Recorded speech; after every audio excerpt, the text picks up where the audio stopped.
right, now that you guys kind of get the idea of how it's going, one more time for Chris Suttle, everybody. All right, coming to the stage next, a very funny gentleman, one of our biggest supporters. We are so glad to have met him, so glad he came through our lives. Please give it up for Tyler's own one and only Mr. Sean Healy, everybody. Give it up.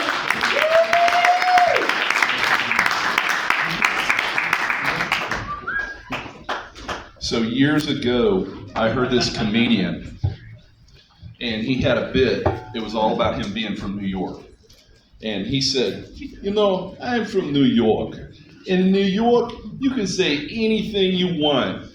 All you gotta do is follow it with all due respect. And so I came down to Texas, and I quickly realized you can say the same thing here. You just have to end it with, bless his heart. You can literally stand in a megachurch and you can mock the pastor's wife. And you can say the most horrible stuff that you could ever say. And if you go, bless his heart, bless her heart, you're going to get a pass. Right?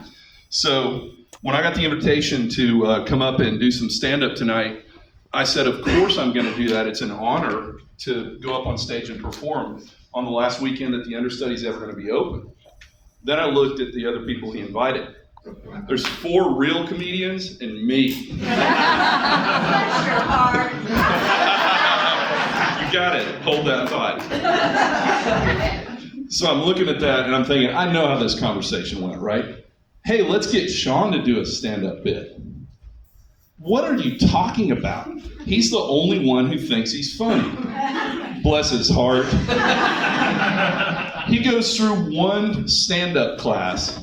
He does a bit about Arnold Schwarzenegger, and suddenly he thinks he's a friggin' comedian. Bless his heart, right? So then, of course, they're going to say, well, you know, this is what got me on stage, right?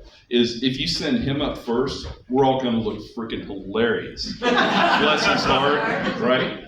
So being not a professional, I don't have my bit memorized, and the reason is that they're supposed to work our stand-up bits as a prompt. So they know what I did. They know the 2 bits I did at the showcase, right? Arnold Schwarzenegger and getting my friend's girlfriend drunk. Well, I'm going to throw them a little bit of a curveball here. This is a new bit that I made up over the last week, okay? So, of course, they all recognize what's obvious, is that he's been coming around here for 2 or 3 years, and he doesn't have a girlfriend. And they're like, well, look at him. That's not a mystery. Bless his heart, right? One of them says, well, you know what? I followed him into the bathroom one time, and I'm not giving up any secrets, but he wasn't blessed there either. Bless his heart.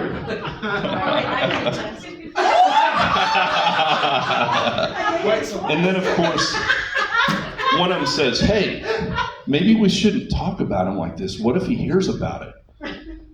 Are you kidding me? This guy did one bit about Arnold Schwarzenegger, and he tried to sound like the governor.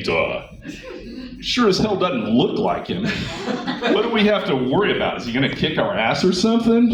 I'm not worried at all. Bring it on. Bless his heart, right? You know what lawyers use for contraceptives? Their personalities.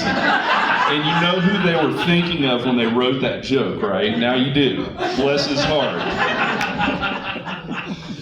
They're like, you know, he thinks he's so smart. He walks around, he acts like he's educated, you know, like a powerful lawyer and everything, but we talk to everybody. Not a very good lawyer. Obviously, he's not that smart. He's the only one that thinks that. Why didn't somebody tell him in 30 years? Bless his heart.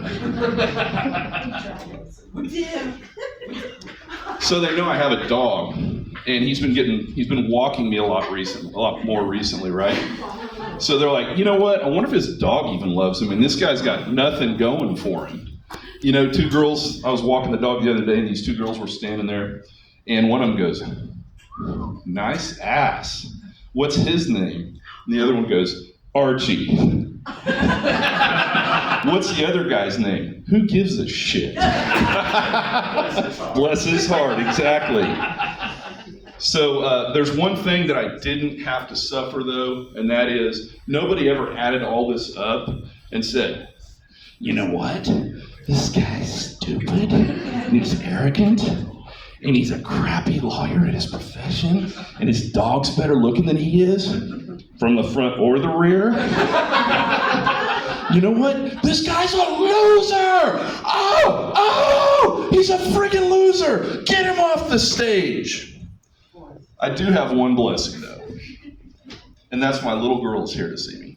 She came back from A&M to watch me. Now y'all know I'm not funny. She had that figured out before I ever went up tonight. But We knew it a long time ago. don't be a heckler there. She's seriously, I couldn't ask for any more of a blessing than her. And the other thing I want to say is Steve and Brad really got the stand-up community, the improv community going here in Tyler. So we have laughter in Tyler again because of these guys. And I can't thank them enough, but what they really did is they let us build a lot of friendships. And the performers and the audience and the people like Steve that taught me a little bit about how to be funny, not very much, obviously. Bless his heart. I got to thank him for the time I've had and the friendships I've had. And I can't wait to see where the next chapter goes. So please give Steve and Brad a hand.